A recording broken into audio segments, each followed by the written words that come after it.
लगा देते हैं, उस बछड़े को आवाज लगा देते हैं, कहते हैं रुक जाओ। आज जैसे ही उस बछड़े के कानों में आवाज गई नारद बाबा की, उस बछड़े ने तुरंत पीछे मुड़कर देखा और जैसे ही नारद बाबा को देखा वो बछड़ा वहीं पर धड़ाम से गिरकर मर जाता है। आज जब ऐसा नारद बाबा ने देखा कि उस बछड़े को हमने आवाज लगाया और वो बछड़ा भी वहीं पर मर गया, आज नारद बाबा पुनः चिल्लाते हुए भगवान विष्णु की तरफ भाग पड़ते हैं कि मम गुण गावत पुलक शरीरा।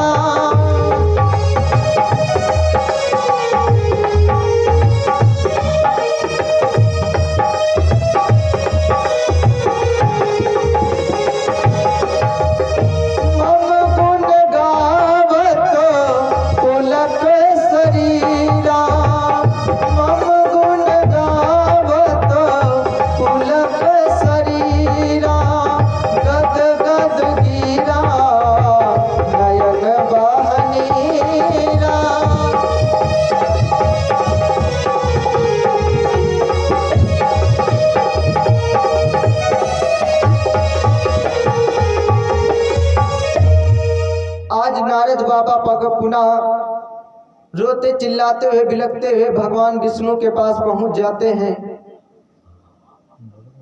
कहने लगते हैं प्रभु, जिसके पास आपने मुझे दोबारा पृथ्वी लोक पर पुनः भेजा, जैसे ही मैंने उस बछड़े को भी आवाज लगाया, वो बछड़ा जैसे ही मेरी तरफ पीछे मुड़कर देखता है वो वहीं पर वो भी मर जाता है। अरे प्रभु, अब आप ही बता दीजिए कि संत के दर्शन का मतलब क्या होता है। भगवान विष्णु ने कहा, नारद, एक बार से तुम पुनः पृथ्वी लोक पर जाओ और अभी अभी एक बच्चे ने एक माँ से जन्म लिया है और उस बच्चे से जाकर पूछना कि संत के दर्शन का मतलब क्या होता है। वो बच्चा तुम्हें बता देगा कि संत के दर्शन का मतलब क्या होता है। भगवान विष्णु ने कहा, एक बार तुम और जाओ, बस इस बार तुम्हें पता चल जाएगा कि संत के दर्शन का मतलब क्या होता है। उस बच्चे से जाकर पूछो कि संत के दर्शन का मतलब क्या होता है। आज नारद बाबा पुनः भगवान विष्णु के कहने पर पृथ्वी लोक पर आ जाते हैं और पुनः पृथ्वी पर इधर उधर भ्रमण करने लगते हैं। तब तक देखते हैं एक जगह पर कई लोग एकत्रित हैं, भीड़ लगी हुई है। नारद बाबा उस भीड़ के निकट जाते हैं देखने के लिए कि आखिर क्या हुआ है। तो वहां पर देखते हैं कि एक बच्चे ने तुरंत अपने माँ से जन्म लिया हुआ है। नारद बाबा उसके पास जाते हैं और उसके सामने खड़े होकर कहने लगते हैं कि तुम मुझे ये बता दो कि संत के दर्शन का मतलब क्या होता है। आज जैसे ही नारद बाबा ने उस बच्चे से पूछा कि संत के दर्शन का मतलब क्या होता है, वो बच्चा नारद बाबा की ओर मुस्कुराता है। नारद बाबा कहने लगे, ए बालक, मैं इस प्रश्न को जानने के लिए मैं दर दर इधर उधर भटक रहा हूं काफी टाइम से, और मेरी हालत इतनी खराब है, तुम मेरी हालत पे हंस रहे हो। वो बच्चा कहने लगा, नहीं बाबा, मैं आपकी हालत पर नहीं हंस रहा हूं, मैं हंस रहा हूं आपकी मूर्खता पर। नारद बाबा ने कहने लगे, ऐसा क्या हुआ है। उस बालक ने हंसते हुए कहा, बाबा, आप मुझे नहीं पहचान रहे हो, पहले मुझे पहचानो कि मैं हूं कौन। नारद बाबा ने कहा, तुमने अभी अभी जन्म लिया है, हम तुमको कैसे पहचाने कि तुम कौन हो। उस बच्चे ने कहा, नहीं बाबा, हम तुमसे ये तीसरी बार मिल रहे हैं, हम तुमसे ये तीसरी बार मिल रहे हैं और मुझे पहचानो, आपने कहाँ देखा है, कब मिले हैं आप मुझसे। नारद बाबा सोच में थोड़ी देर डूबे रहे, फिर उस बालक के सामने हाथ जोड़ते हैं और कहते हैं, बालक, मुझे बताओ कि संत के दर्शन का मतलब क्या होता है। मुझे नहीं पता कि मैं कब तुमसे मिला हूँ, मुझे बस इस प्रश्न का उत्तर चाहिए। आज उस बालक ने कहा, बाबा याद करो कि नीम के पेड़ के नीचे मैं जब एक काकरोच था, बिष्टा की डीली बना बना कर ढकेलता था, आपने मुझे आवाज लगाई थी। जैसे मैंने आपको देखा था मेरे प्राण छूट गए थे। एक बार हमारी मुलाकात हुई, उसके बाद दोबारा आपसे फिर मेरी मुलाकात हुई, जब आपने मुझे एक गाय के बछड़े के रूप में देखा और आपने मुझे आवाज लगाई। मैं आपको देखते ही वहां पर भी मेरे प्राण छूट गए। तो सोचो कि संत के दर्शन का मतलब क्या होता है। मैंने एक सच्चे संत के दर्शन कर लिए तो मैं काकरोच से, गाय के बछड़े से जन्म मैंने लिया, और दोबारा जब मैंने आपके फिर दर्शन कर लिए तो मुझे उस योनि से भी मुक्ति मिल गई और मुझे इस मानव का तोचोला मिला। तो ये होता है संत के दर्शन का मतलब। आज नारद बाबा उस बालक की बात को सुनकर के पुनः भगवान विष्णु के लोक लौट जाते हैं और भगवान विष्णु का गुणगान करने लगते हैं।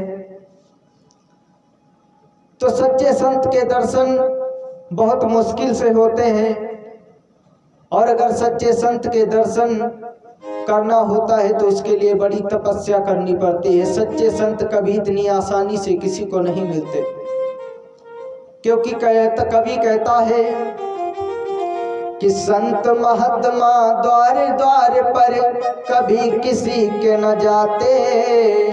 संत महात्मा द्वार द्वार पर कभी किसी के न जाते। होती है जब बड़ी भाग तो दर्शन है हो पाते।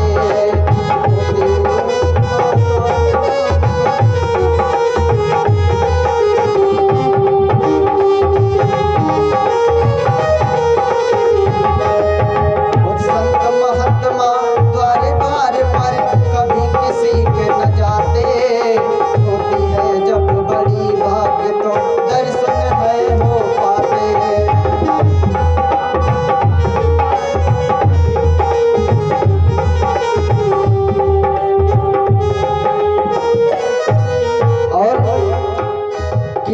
नारद बाबा आसन बैठो तो क्या सेवा करें तुम्हारी। नारद बाबा भोजन कर लो तो क्या सेवा हुई हमारी।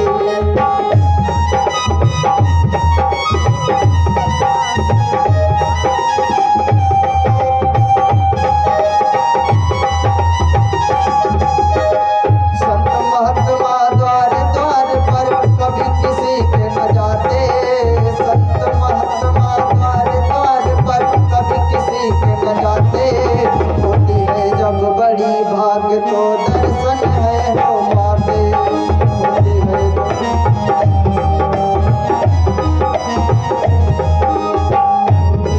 जब बड़ी भाग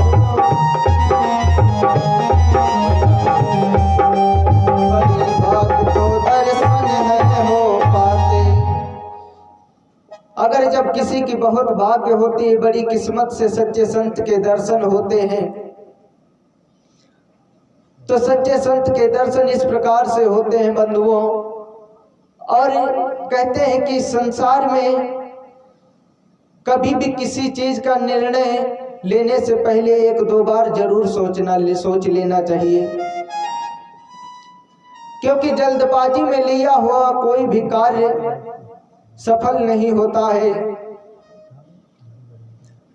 क्योंकि एक बार की बात है, एक छोटा सा पद सुनाता हूं कि एक बार की बात है कि एक बहुत बड़ी शिप एक समुद्र में जा रही है। एक बहुत बड़ी शिप एक समुद्र में जा रही है, उसमें बहुत सारे यात्री बैठे हुए हैं।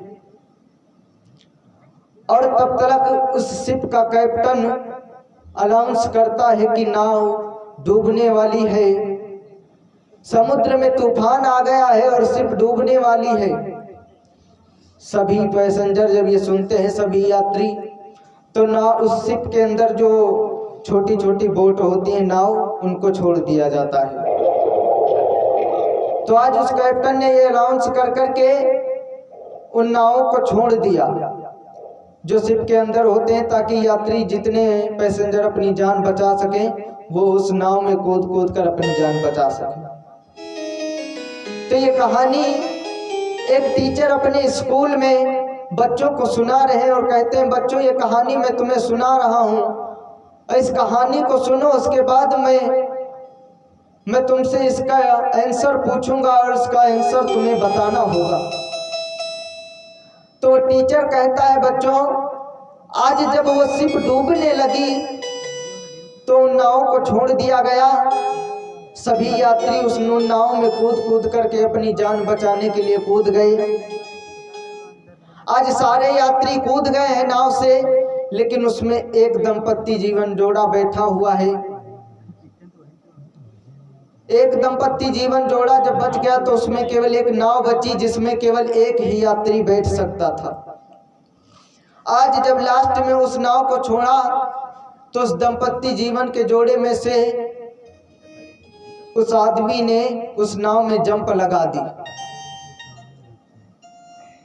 उस नाव में उस आदमी ने जंप लगा दी और उसकी औरत वहीं पर रह गई उसी शिप में, जबकि उसको पता था कि ये शिप डूबने वाली है अभी थोड़ी देर में।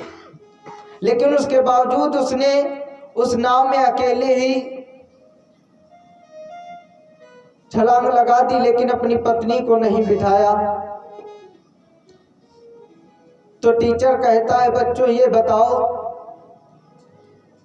उस दंपत्ति जीवन जोड़े में से जो उसकी वाइफ है, उसको पता है कि ये नाव डूबने वाली है और इसके बाद इसमें जो भी है वो सब मर जाएंगे।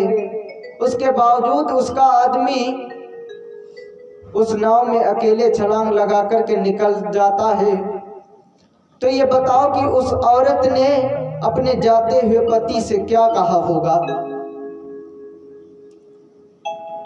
आज टीचर जी पूछते हैं बच्चों से कि बताओ, उस अकेली औरत को जिसका आदमी छोड़कर जा रहा है और वो भी मौत के मुंह में, तो बताओ और उस औरत ने अपने पति से क्या कहा होगा, जाते वक्त किन शब्दों को कहा होगा। तो आज सभी बच्चे जवाब देते हैं कि उसने यही कहा होगा कि तुम धोखेबाज हो, मुझे अकेला छोड़कर चले गए मौत के मुंह में। सभी बच्चों ने यही जवाब दिया कि तुम धोखेबाज हो, मुझे अकेला छोड़कर चले गए इस नाव में। टीचर ने देखा कि सारे क्लास ने ये आंसर दिया, लेकिन उस क्लास में एक बच्चा मौन बैठा हुआ है। टीचर पूछते हैं कि बताओ बेटा, क्या तुमको जवाब नहीं देना है, तुमको कुछ नहीं बोलना है। उस बच्चे ने कहा, सर मैं बताना तो चाहता हूं। तो टीचर ने कहा, बताओ बेटा कि उस वक्त उस जाते हुए पति से उसकी पत्नी ने क्या किन शब्दों को कहा होगा। आज वो बच्चा कहता है, सर उस जाते हुए पति को देखकर उसकी पत्नी ने यही कहा होगा कि मेरे बच्चे का ध्यान रखना। टीचर ने कहा, बेटा तुमने ये कहानी सुनी है क्या।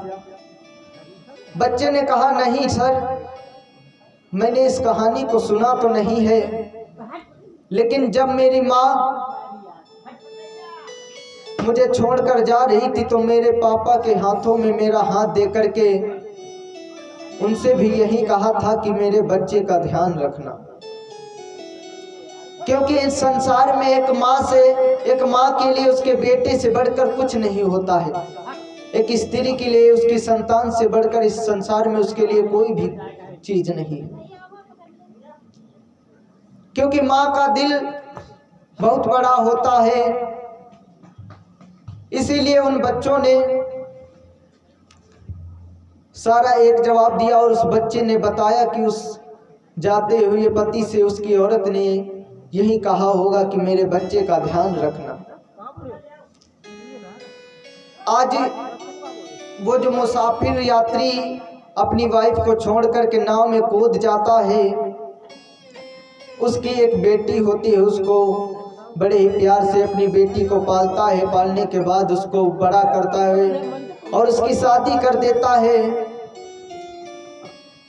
उसकी शादी के बाद जब उसकी भी डेथ हो जाती है, वो भी मर जाता है, तब उसकी बेटी को उसके बाप की वो डायरी एक मिलती है जो उसने लिखी होती है। जब उसकी बेटी उस डायरी को खोलती है तो देखती है कि उसमें लिखा हुआ है, वो अपनी पत्नी से कहता है, उसकी पत्नी जिसको वो शिप में मौत के मुंह में छोड़ के चला आता है, उसको एक जानलेवा बीमारी होती है। उसको जानलेवा बीमारी होती है, उसकी कुछ ही दिनों में डेथ होने वाली थी। तो वो कहता है कि मैंने सोचा कि तुम तो कुछ दिन में मर ही जाओगी, लेकिन जो मुझे तुमसे तुम्हारे ही रूप में तुमसे जो ये बेटी मिली है, इसका पालन पोषण कौन करेगा। मैंने यही सोचते हुए उस नाव में अकेले छलांग लगा दी ताकि मैं इसका पालन पोषण अच्छे से कर सकूं। आज उस डायरी के पन्ने को पढ़कर उसकी बेटी की आंखों में आंसू आ जाते हैं। कहने का मतलब है कि बिना सोचे विचारे किसी के ऊपर कोई भी चीज बोलनी नहीं चाहिए, कुछ भी कहना नहीं चाहिए, क्योंकि बिना सोचे विचारे जो भी इंसान करता है वो हमेशा गलत ही करता है। क्योंकि ऐसे एक छोटी सी कहानी सुना रहा हूँ, सीख की बात है, अच्छी ज्ञान की बात है कि एक बाप अपने बेटे के साथ ट्रेन में सफर कर रहा होता है। एक बाप अपने बेटे के साथ ट्रेन में सफर कर रहा होता है। जब ट्रेन चल देती है, स्टेशन छूट जाता है।